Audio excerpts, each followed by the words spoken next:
तो आपको उम्मीद है कि आप वापस फिर जा सकते हैं या फिर वही है ईसीएल वगैरह में कर? इंशाल्लाह ईसीएल में नाम सदाबहार तो नहीं है, जब तक केस चल रहे हैं तब तक हैं, तब तक पाकिस्तान में है इंशाल्लाह। उसके बाद भी पाकिस्तान है, लेकिन यह कि ट्रैवल बैन किसी भी कंट्री का लगवाना क्यों अपने ऊपर। यूके में ये होता है कि अगर आपका वीजा कैंसिल हो जाए या फिर आपको वो ऐसा कुछ वीजा कैंसिल करते हैं, अगर आपका लगा हुआ वीजा कैंसिल होता है तो वो आपके ऊपर 10 साल का बैन कर देते हैं।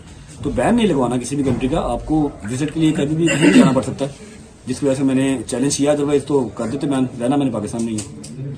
अच्छा, ये बताइएगा भाई साहब, हम लक्की भाई के बारे में भी बहुत सारी बातें की गई, इनका नेक्सस होता है, ये बाकायदा पता नहीं मुख्तलिफ असाइनमेंट पकड़ते हैं, फिर आम जो लोग होते हैं, आम जो व्यूअर होता है आप लोगों का, उसको इसमें ट्रैप में डालते हैं, वो लाखों रुपए और इन्वेस्टमेंट डिबेट है फिलहाल की, इसके बारे में बात करेंगे। आपके ऊपर जो एफआईआर्स हैं उन पे आपने लिखा कि पिटीशन है उसमें भी कि फॉल्स है, मैलाफेडी है, तो क्या केस क्या है, थोड़ा उसके हवाले से बताएंगे। वकील साहब बात करेंगे, एक नहीं है वो वकील साहब की इसी बारे में बात करेंगे। मैं अभी कोई जैसी गलत बात करना नहीं चाहता। नहीं सर, बिल्कुल बुलशिट सी बात है, कोई डिपोर्टेशन नहीं हुई और डिपोर्ट होके इंसान बिजनेस क्लास में वापस नहीं आता। मैं बिजनेस क्लास में आया हूँ। मेरा वीज़ा ज़रूर कैंसिल हुआ क्योंकि उनको यहाँ से कुछ होम ऑफिस को, यूके बहुत स्ट्रिक्ट है इन चीज़ों को लेके। होम ऑफिस में रिक्वेस्ट की है कि इस पे 295 का केस है, पे और भी ब्लैस्फेमी के केसेस हैं, जिसकी वजह से उन्होंने मेरा वीज़ा कैंसिल कर दिया। मेरा 7 साल का वीज़ा था, बट मेरे जो वहाँ के सॉलिसिटर हैं, जो मेरे लॉयर वहाँ के हैं यूके के, उन्होंने एडमिनिस्ट्रेटर जो है ना वो रिव्यू को चैलेंज कर दिया हुआ है। इंशाल्लाह होपफुली जो हमारा वीज़ा रहता है वो रिवाइव हो जाएगा वापस। आप बताएं, आपको क्यों वहाँ से आपका वीजा भी रिवोक किया गया और क्या वजह क्या बनी है? नहीं, सोशल मीडिया पे चल रहा है कि मेरा भी वीजा रिवोक किया गया।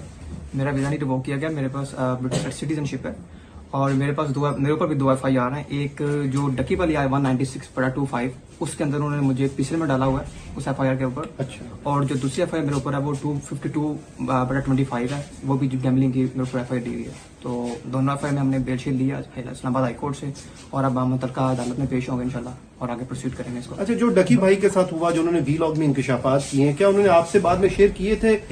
मैं जब डकी से मिलने गया था तो हमारी ज़्यादा बातें नहीं हुई, बस जो बातें हुई वो मैंने सोशल मीडिया पे बता दी थी कि जो कुछ चला है, और बस बाकी कुछ चीज़ें हैं वो इंशाल्लाह वक्त जब आएगा तो बताएंगे। तो उस टाइम आपको भी नोटिस आए थे, समन वगैरह? नहीं, मुझे नोटिस नहीं आया। मैं जब उसको मिलने गया था तो मुझे उन्होंने डिटेन कर लिया वहीं पे और मेरे दोनों फोन ले लिए और मुझसे ज़बरदस्ती उन्होंने साइन भी करवाए, मुझे गालियाँ शालियाँ भी दी उन्होंने, लेकिन कोई नहीं। बाकी अपना बाद में मेरे वकील साथ थे, हमें छोड़ दिया गया और उसके बाद हम वहाँ से चले गए। अच्छा बट साहब ये बताइएगा, जैसे आप कह रहे हैं कि हमारा वीजा रिवाइज हो जाएगा, तो आपको उम्मीद है कि आप वापस फिर जा सकते हैं या फिर वही है ईसीएल वगैरह में कर? इंशाल्लाह ईसीएल में नाम सदाबहार तो नहीं है, जब तक केस चल रहे हैं तब तक हैं, तब तक पाकिस्तान में ही है इंशाल्लाह।